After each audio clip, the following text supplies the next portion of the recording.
Welcome to part 4 of the Goal Creation Journal training.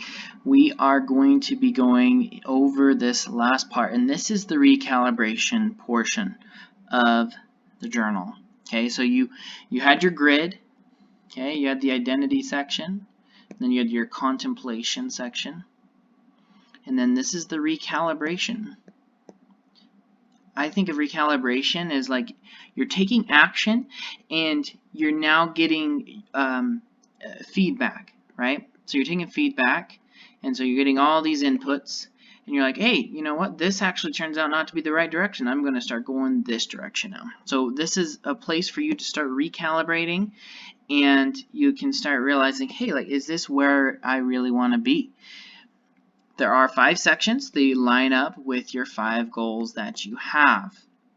Now, results are important so you can keep yourself accountable. So I always put my results here. Okay, what were my results by the end of this week? And so, like, say you wanted to going back with my percent body fat for your health. Maybe you can do pounds or whatever it is. You put your current results of what you accomplished. I made this. I got to my 19% body fat or whatever it is. Okay. Once you get your results, then you can start putting down your plan. This is my plan, and I like to just do a couple bullet points here, and there's lots of room for your interpretation of what you would like. My plan is, and you can recap like, hey, this is what I did, and I exercised. I found out that I exercise well if it's in the evening, and so I'm going to start working out in the evening. And you can just really just recap like, this is what happened this week, and this is my plan for the future.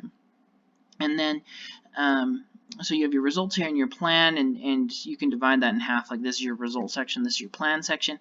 And then, have you guys ever seen those progress bars? So I do internet marketing, and one thing that helps people with progression is you put like a progression bar. So like, you're on step 1 of 3, and then they submit their information, and then you're like, hey, you're on step 2 of 3, and then the progression bar looks like this. And then when you get to step 3 of 3, the progression bar is completely full. So that's what these sections actually right here, this is a progression bar. And so if you want to think of it, remember how we were talking about this little person, and then here's your star of what you want to accomplish. Here are you, and here's your goal. And you can actually start progressing towards your goal. And so if I have this goal of 19% body or 12% body fat, I can actually say, hey, this over here is 12%. And once I get there, that's my goal. And let's say, hey, right here is 20%. Okay, so that would mean that the middle is 16%. Right here is 18%. Right here is 19%. And so I can say, hey, I made it to 19. So that's how far I am. And then maybe another week goes by and you're filling this out on the next week, and maybe I'm down to 18.5. I can fill in that next little section. And again, this would be on a whole new page. And then you can actually flip back through and you can see, hey, this is where my results are, and you can actually start progressing. Where if you're doing something this small of scale, like percentage points, my recommendation is make it big enough so it actually makes an impact, so you can actually see the differences, right? So maybe you can put 19 here, right? So you're just right here, or maybe you could put 25 right here, and so you can see more improvement over time. Okay. Again, it's totally up to your interpretation. Say, you have $10,000 a month that you're looking to make, and you're currently at 100. You can say, hey, I'm right here.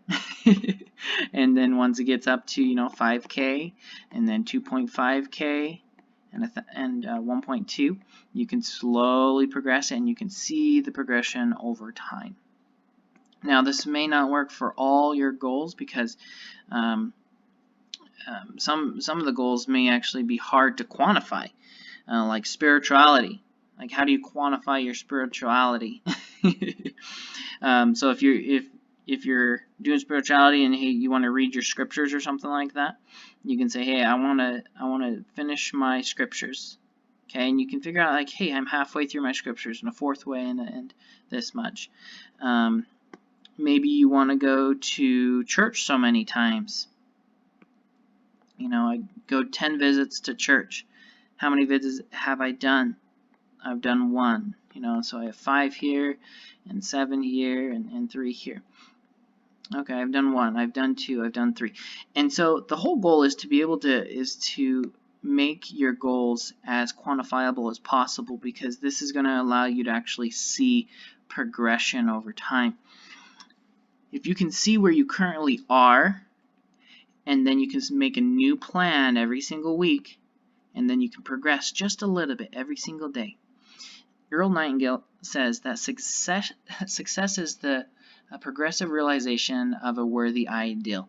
So if you're progressing every single day, every single week, if you can see progression, and progression may not actually be like a movement of the number, right?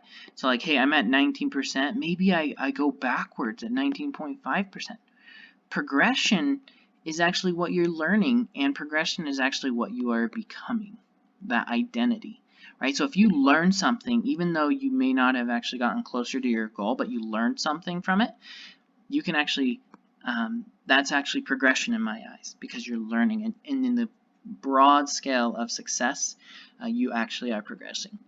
So that's the last part here, and then you can do it all over again. Hopefully this finds you well. Go out, be great, and create your freedom and success and abundance.